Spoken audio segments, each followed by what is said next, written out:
نوت.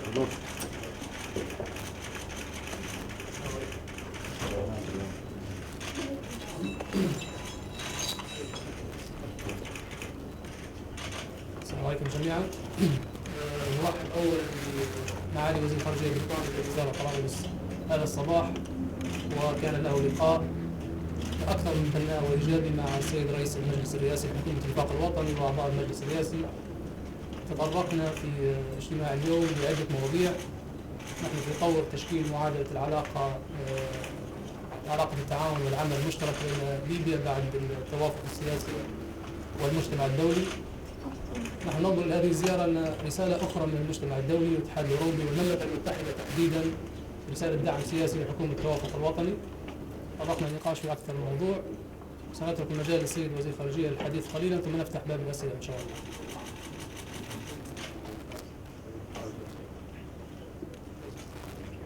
Well, I'm delighted to be here in Tripoli today, and this visit, as the Minister says, demonstrates Britain's continuing commitment to Libya and its people. أنا يسعدني أن أكون في طرابلس معكم هذا اليوم، وهذه الزيارة هي تأكيد على دعم بريطانيا والتزامها مع ليبيا والشعب الليبي. We stand shoulder to shoulder with Prime Minister Sarraj and his government as they seek to restore peace and stability to Libya. نحن نقف كتف لكتف مع السيد سراج وحكومته وهم يسعون بإعادة تأهيل الأمن والاستقرار في ليبيا. I've had good meetings this morning with Prime Minister Sarraj and members of the Presidency Council. كان لدينا لقاء جيد هذا الصباح مع السيد سراج وأعضاء المجلس الرئاسي. I very much welcome their priorities of pushing forward with security rebuilding, the economy and restoring public services. نحن ندعم أولوياتهم وهي إعادة الأمن والاقتصاد وإعادة تأهيل الخدمات. And I welcome too their commitment and determination to represent the whole of Libya. ونرحب بإقدامهم وتصميمهم على تمثيل كل ليبيا. And to deliver a better future for all the Libyan people. وتوفير مستقبل أفضل لجميع الليبيين. I was pleased to be able to announce that Britain is committing another £10 million for technical assistance to the government during this period. يسعدني أن أعلن أن المملكة المتحدة خصصت ما يقارب من 10 مليون جنيه استرليني لتوفير دعم للحكومة في هذه الفترة. I am going from here to Luxembourg, where I will join my European Union colleagues in a video conference with Prime Minister Sarraj. سأكون في لوكسمبورغ هذا المساء مع زملائي من الاتحاد الأوروبي، وسنكون على اتصال عبر الدار المغلقة الليبي مع السيد السراج.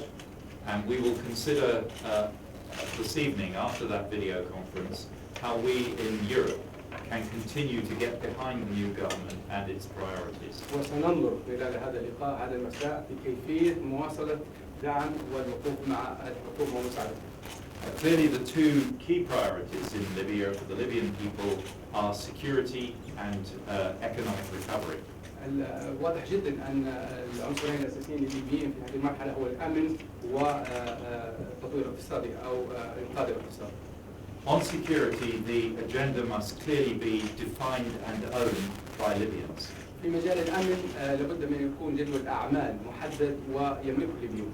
But Britain and other European nations are ready to provide support for training of Libyan forces if the government so requests. ولكن المملكة المتحدة ودول أخرى مستعدون لتقديم المساعدة في مجال التدريب إذا طلب الليبيون ذلك. The immediate needs of the economy are to increase liquidity in the banking system, to increase power generation, and to ensure the supply of basic commodities. الاحتياجات الآنية والملحة حاليا بالنسبة للناس هي توفير السيولة في المصارف وتوفير الأمن وتقديم الخدمات بشكل عاجل. And the UK is in a position to help with all three. والمملكة المتحدة مستعدة للمساعدة في هذه النقاط وأيضا الكهرباء توفير تأهيل قطاع الكهرباء. In the longer term, ensuring the continuing effective functioning of the three key state institutions, the Central Bank, the National Oil Corporation and the Libya Investment Authority is vital. وعلى المدى البعيد أيضا تقوية وتعزيز دور المهم للمؤسسات الدولة السيادية الثلاث، وهي المصرف المركزي، مؤسسة الاستثمار والمؤسسة الوطنية للنفط. And we stand ready to provide technical support to those authorities as well as to assisting in the re-establishment of oil production and export. ونحن نقف مستعدين لتقديم الدعم الفني لهذه المؤسسات وأيضا للمساعدة في إعادة ضخ النفط من جديد. The UK is an active participant in the European Union's counter-migration operation in the central Mediterranean, Operation Sophia. المملكة المتحدة تلعب دور رئيسي مع دبراء الاتحاد الأوروبي في مكافحة الهجرة غير الشرعية في وسط البحر المتوسط. This operation has had some success at identifying suspected smugglers and in preventing loss of life at sea. وقد تم إطلاق عملية وهذه العملية من خلالها تمكنا من تحديد الكثيرين ممن ينظمون هذه الهجرة غير الشرعية والتي تسبب في فقدان أرواح عديدة. And we continue to discuss with the Libyan government how to extend this operation, including providing wider support to rebuild the Libyan Coast Guard.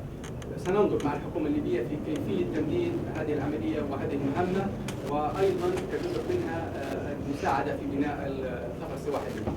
That would enable the Coast Guard to tackle smuggling and trafficking of all kinds, and we stand ready to provide support to the Libyan government if it وهذا requests سيساعد خفر السواحل الليبية في مواجهة التهريب وتهريب البشر ونحن مستعدون للمساعدة في أي جانب يحتاج.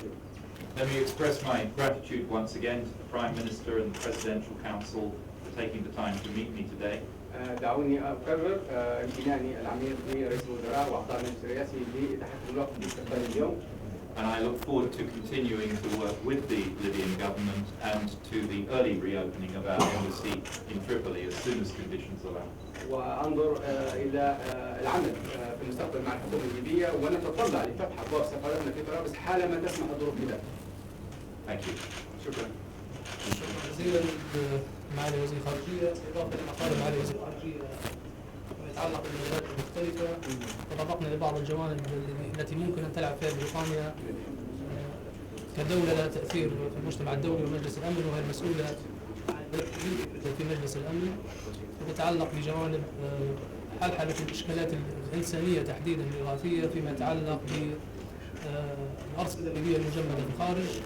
معالي الوزير أشار إلى عملية إغاثية معقدة ولكن فيما يتعلق بنقص الدواء وما تشهده ليبيا والقطاع الصحي في ليبيا من إشكالات أن بريطانيا ستقدم مساعدات فنية واستشارة فنية وقانونية فيما يتعلق بهذا الأمر ولا من إيجابيات هذا اللقاء. ونفتح باب الأسئلة. سؤال لكل وسيلة إعلام. أحمد خليفة من الجزيرة. سؤالي للسيد فيليب هاموند. من اهتمامات الاتحاد الأوروبي مكافحة تنظيم الدولة الإسلامية يأتي في المرتبة الثانية بعد مكافحة يأتي في المرتبة الأولى قبل مكافحة الهجرة غير النظامية. هل تتبلور لديكم أي فكرة واضحة حاليا بالتنسيق مع الجانب الليبي في مكافحة هذا التنظيم الذي يسيطر الآن بشكل كامل على وسط ليبيا ممثلا في مدينة سرت وكافة ضواحيها؟ Well, the two things are linked. One of the things we know about illegal migration is that it is often facilitated by terrorist organizations who make money from this trafficking. لأن أدركنا أن الهجرة غير الشرعية توفر أيضا مساعدة لداعش. So I do not recognize a distinction. Fighting Daesh and fighting illegal migration is part of the same agenda. لا أرى اختلاف ولكن أعتقد أن مكافحة داعش ومكافحة الهجرة الشرعية هو أمر واحد. And of course it must be for the Libyan people, the Libyan government to decide how to recapture their country from the Daesh invaders. ونترك الأمر للليبيين وللحكومة الليبية للنظر في كيفية إعادة السيطرة على البلاد من داعش. But the international community stands ready to support them, to provide training and technical assistance in any way that we can. المجتمع الدولي يقف جاهزا لمساعدتهم وتوفير الدعم الفني بأي وجه أو وسيلة يرغبون فيها. Once the government has established its plan. حتى إلى أن تخطط الدولة لخطط محددة لهذا الموضوع.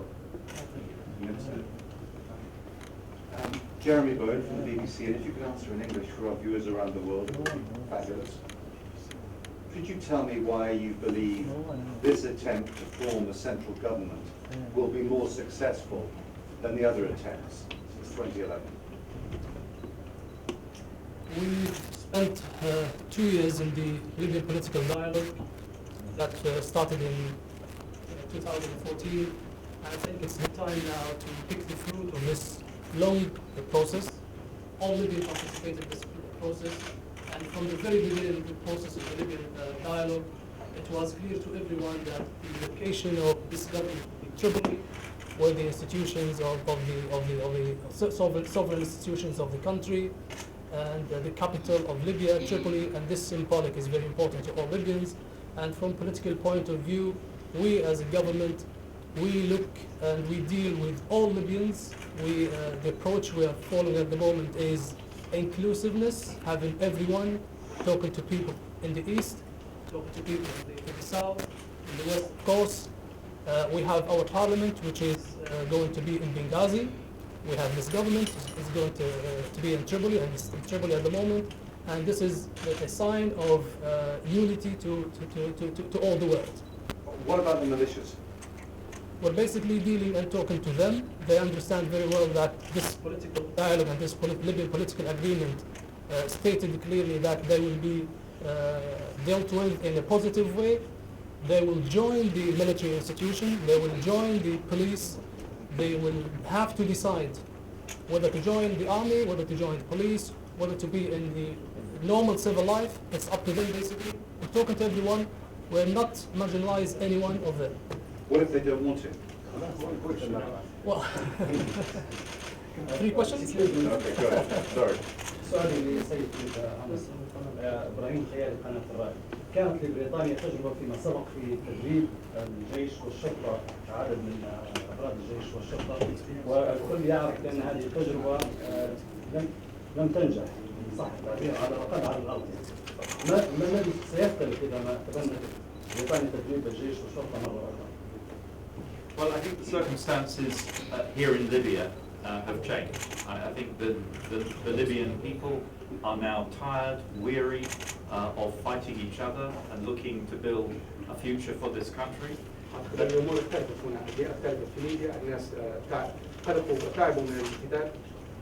And also, of course, the Libyan people are conscious that they now have a common enemy in Daesh and seeking to establish a stronghold. الليبيون يدركون ان لديهم عدو مشترك وهو داعش. So I hope that as the militia groups come inside the tent, as it were, and cooperate with the government, it will be possible for us and our partners to support a military training program in the future. في حال المجموعات المسلحه اتت تحت مظله الحكومه سيكون لنا دور وسنتمكن من توفير الدعم. And I'm confident that if the conditions are right for that training program to take place in Libya or in a neighboring country, that will be more successful than trying to do it in Europe. الملائمه لمثل هذا التدريب ان يحصل سواء في ليبيا او في دوله مجاوره سننجح. بالتأكيد سؤالك بخصوص موضوع داعش وتدريب الجيش، يجب التركيز على أن محاربة داعش تكون مشروع وطني لكل الليبيين. هو خطر ليس على الصعيد الوطني فقط بل على الصعيد العالمي ويمس كل الأطراف الدولية كذلك. نادر الموجود قناة 218. One last question. تفضل آخر سؤال. نادر الموجود قناة 218. طبعا بعد ساعات يعني سيعقد البرلمان جلسة بخصوص إعطاء الثقة للحكومة. سؤال طبعا الأستاذ هاموند.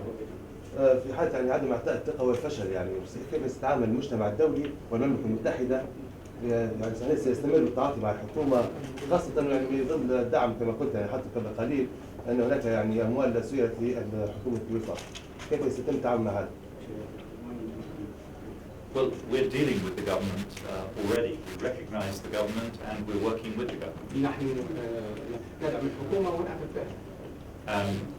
But we want to see the HOR deliver on its obligations under the Libyan political agreement. ونعمل يعني يوفق البرلمان في الالتزام بمسؤولياته وفق الاتفاق الليبي. And I think I can speak for the whole international community in saying that we want to see a full, detailed implementation of the Libyan political agreement. أتكلم باسم المجتمع الدولي عندما أقول نحن نسعى لأن نرى تطبيق كامل للاتفاق السياسي. By all parties. من الجميع. Thank you. Thank you. موضوع الفلوس. نجاوبش على موضوع الفلوس. Thank you. Thank you.